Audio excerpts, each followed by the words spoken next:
আসসালামু আলাইকুম সম্মানিত খামারি ভাই বোনেরা, আপনাদেরকে RS এগ্রো ফার্মে আরেকটি ভিডিওতে স্বাগত। আজকে 6 জুলাই 2026 রোজ সোমবার।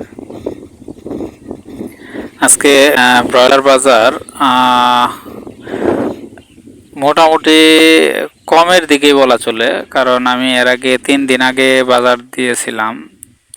তো তখন যে বাজার ছিল সেই হিসাবে আজকের বাজার কিন্তু যথেষ্ট কম।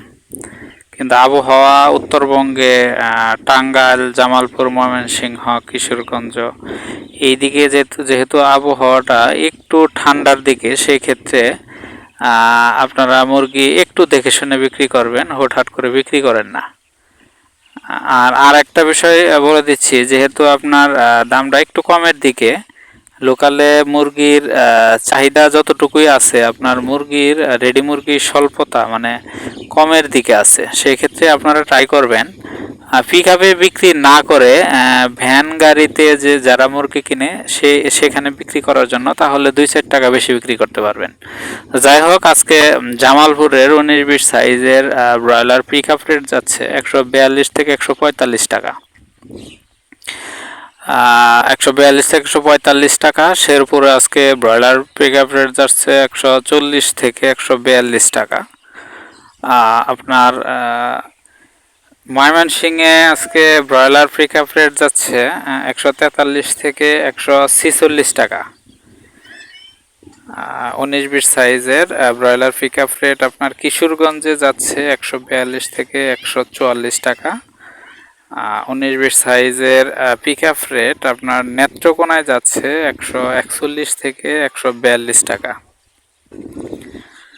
তো এদিকে আপনার টাঙ্গাইলের বাজার যাচ্ছে 145 থেকে 146 টাকা।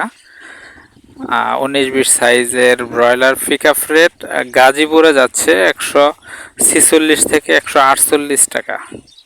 তো এই রেটেই মূলত গাড়িতে বিক্রি হচ্ছে। তবে একটু মালের যেহেতু মোটামুটি ক্রাইসিস আছে, সেই ক্ষেত্রে স্থান কাল ভেদে আপনার বাজারটা কিন্তু বেশি হতে পারে। কারণ আপনার কোনো নির্দিষ্ট স্থানে যদি মুরগি না থাকে, সেই ক্ষেত্রে কিন্তু অনেক সময় গাড়িওয়ালারা প্রায় 5 টাকা 6 টাকা বেশি ব্যবধানে বিক্রি করে বা কিনে থাকে।